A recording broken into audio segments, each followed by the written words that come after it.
Hello guys, welcome और welcome back to my channel. तो मैं सबसे पहले तो मैं आप लोगों को थैंक यू बोलना चाहती हूँ। Thank you thank you thank you so much. बहुत सारा थैंक यू, आप लोगों की वजह से मेरे 1K सब्सक्राइबर हो गए। बस आप लोग ऐसे ही मेरे को सपोर्ट करते रहना और इसके लिए भी थैंक यू सो मच। तो सबको पता है कि मेरे स्कूल की छुट्टियां चल रही है, जिसकी वजह से मैं लेट सो के उठती हूँ और उसके बाद फिर मैं सीधे पढ़ने बैठ गई थी। तो आज मैं करने वाली हूँ एडोलसेंस चैप्टर के मतलब पूरे नोट्स की रिवीजन करने वाली हूँ, क्योंकि मैंने बहुत टाइम पहले चैप्टर पढ़ा था। और कल जब मैं PYQ सॉल्व कर रही थी तो मेरी बहुत ही ज़्यादा मिस्टेक्स हो रही थी। इस मतलब इससे रिलेटेड क्वेश्चंस में ही बहुत ज़्यादा मेरी मिस्टेक्स हो रही थी। बार बार सारे क्वेश्चन गलत हो रहे थे, ऐसा पहली बार हो रहा था। तो इस वजह से मैंने रात में ही सोच लिया था, टू डू लिस्ट बना ली थी कि मैं सुबह उठते ही सबसे पहले एडोलसेंस चैप्टर के नोट्स ही करूँगी। तो मैं अभी वही कर रही थी। तो देखिए, अभी ना एग्ज़ाम का टाइम है, तो आप लोगों को बहुत ही ज़्यादा ध्यान देना है कि आप लोग अपनी गलतियों को एनालाइज करें और साथ के साथ रिवीजन भी करते रहें। तो उस वजह से जैसे आप लोग अगर PYQ करते हैं, आपको लग रहा है कि अगर ये मेरा क्वेश्चन गलत हो रहा है, तो आपको उसी टाइम फिर उस चीज़ को एनालाइज करना है। आपको देखना है कि आपको ये चीज़ समझ आई है या नहीं आई है। तो अभी एग्ज़ाम के टाइम सबसे ज़्यादा इंपॉर्टेंट होता है हमारा PYQ। तो आपको ज़्यादा से ज़्यादा PYQ करना है, ज़्यादा से ज़्यादा प्रैक्टिस करना है, ज़्यादा से ज़्यादा जितना भी हो सके उतनी ज़्यादा मल्टीपल टाइम्स आपको रिवीजन करना है, ताकि बाद में आप लोगों की ज़्यादा मतलब कोई भी ज़्यादा प्रॉब्लम्स ना आए।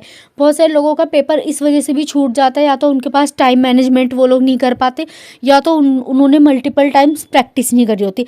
टाइम मैनेजमेंट तो बहुत ही ज़्यादा ज़रूरी है, वो तो आपको करना ही करना है। आप लोग क्या कीजिए, जैसे डेली में क्या करती हूँ, अगर मेरे को PYQ सॉल्व करना होता है, या तो मैं सिर्फ CDP या फिर सिर्फ मैथ सिर्फ EVS का ही PYQ सॉल्व करती हूँ, या तो फिर मैं ऐसे करती हूँ, मैं टाइमर लगा लेती हूँ जितने भी घंटे का हमारा एग्जाम होता है उस हिसाब से, और मैं बुक ले लेती हूँ, मैं PYQ सॉल्व करने लग जाती हूँ। मैंने ऐसी शीट्स निकलवा रखी हैं। तो आप लोग ऐसी ही शीट अगर आप लोगों को चाहिए तो मैं डिस्क्रिप्शन में डाल दूँगी, या फिर मैं आपको इसका लिंक शेयर कर दूँगी। तो आप लोग ऐसे PY सॉल्व मतलब प्रैक्टिस के लिए सॉल्व करने के लिए ऐसे शीट्स ले सकते हैं। तो फिर उसके बाद तो मैं अभी एडोलसेंस चैप्टर ही कर रही थी, उसके बाद मेरे को PYQ भी करना है। तो मैं एक चीज़ और बताना चाहती हूँ, मेरे पास बहुत सारे कमेंट आते रहते हैं, क्या मैम ग्रामर इंपॉर्टेंट है या नहीं है, इंग्लिश ग्रामर ज़रूरी है, क्या हम पूरी ग्रामर पढ़ लें। तो नहीं, मैं आप लोगों को बहुत बार बता चुकी हूँ ये चीज़ कि सीटेट में ग्रामर इतनी ज़्यादा इंपॉर्टेंट नहीं है। अगर आप लोग ग्रामर लेके बैठ जाओगे, नाउन प्रोनाउन ये सारी चीज़ें करने बैठ जाओगे, तो आपका बहुत ज़्यादा टाइम वेस्ट होगा। और अभी इतना टाइम नहीं है कि आप लोग पूरी ग्रामर लेके बैठ जाओ। अगर आप लोग प्रीवियस PYQ वगैरह भी देखोगे, तो उसमें कहीं एक दो क्वेश्चन दे रखे हैं ग्रामर से रिलेटेड, वो भी बेसिक क्वेश्चन जो हम लोगों ने पहले पढ़ रखी है, तो हम लोग उसको बहुत ही ईजिली कर सकते हैं। तो मेरा सजेशन तो यही है कि आप लोग ग्रामर ना करें। ग्रामर की वजह से आप लोग बिल्कुल भी मतलब टाइम वेस्ट ना करें। तो मेरे लिए तो ये है कि आप लोग कॉम्प्रीहेंशन पैसेज करें उसकी जगह, वो आपके लिए ज़्यादा बेनिफिशियल होगा। तो प्लीज़ आप लोग ग्रामर पे ज़्यादा ध्यान ना देके कॉम्प्रीहेंशन पैसेज प्लस CDP कीजिए, और पैडागॉजी पे ज़्यादा ध्यान दीजिए, हिंदी और इंग्लिश की। तो उसके बाद जब मैंने रिवीजन कर लिया, और उसके बाद फिर मैंने थोड़ा सा ब्रेक लिया, क्योंकि मुझे पढ़ते पढ़ते 1 आवर्स ऑलमोस्ट हो गए थे। तो उसके बाद फिर मैंने ब्रेक में थोड़े से समोसे खाए और मैं वापस फिर मैं पढ़ने बैठ गई थी। तो बहुत सारे लोग मेरे से बार बार बुक्स के बारे में पूछ रहे थे, तो मैं आप लोगों को बता देती हूँ, मैं ये ओसवाल पब्लिकेशन की बुक यूज़ करती हूँ। इसमें कंटेंट थ्योरी वगैरह सारी चीज़ें दे रखी है आपको, और PYQ दे रखा है, प्लस सारी चीज़ों को बहुत ही ज़्यादा अच्छे से एक्सप्लेन कर रखा है। अगर आप लोगों को ये बुक चाहिए तो मैं इस बुक का लिंक डिस्क्रिप्शन में अपने डाल दूंगी, तो आप लोग वहाँ से जाके ले सकते हो। और अगर आप लोग मेरे कूपन कोड से लेंगे तो आपको 40 या 50% का डिस्काउंट भी मिल जाएगा। तो मैं अभी इसी बुक से PYQ सॉल्व कर रही थी।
तो पीवाईक्यू करने के बाद फिर मैंने अपने आंसर्स को एनालाइज़ करा, जिसमें मेरे 30 में से 26 मार्क्स ही आ रहे, उससे ज़्यादा नहीं आ रहे। तो आप लोग इस बुक में ये भी दे रखा है, इसमें पीछे ना एक्सप्लेनेशन वगैरह भी दे रखा है। तो अगर आप लोग इस बुक को बाय करते हैं तो आप लोगों को बहुत ज़्यादा आसानी हो जाएगी पीवाईक्यू वगैरह भी सॉल्व करने में, क्योंकि पीछे इसमें एक्सप्लेनेशन भी दे रखा है। अगर आपके आंसर्स गलत हो रहे हैं तो आप विद एक्सप्लेनेशन दे सकते हैं कि मेरा आंसर क्यों गलत हो रहा है। तो आप लोग इस बुक को ज़रूर बाय करें। तो फिर उसके बाद अब मैं एनईपी की रिवीजन कर रही थी। तो अभी एग्ज़ाम का टाइम है, रिवीजन बहुत ही ज़्यादा ज़रूरी है। आप लोग जितनी ज़्यादा से ज़्यादा रिवीजन करोगे उतना ही अच्छा होगा, जिससे आपके कॉन्सेप्ट और भी ज़्यादा क्लियर होंगे। तो रिवीजन तो बहुत ही ज़्यादा ज़रूरी है, प्लस उसके साथ पीवाईक्यू भी बहुत ही ज़्यादा ज़रूरी है। तो रिवीजन तो बिल्कुल ही स्किप मत करना, रिवीजन भी करते रहो। जो भी क्लासेस ले रहे हो उसको एक बार पढ़ने से पहले सबसे पहले उसकी रिवीजन ही करो।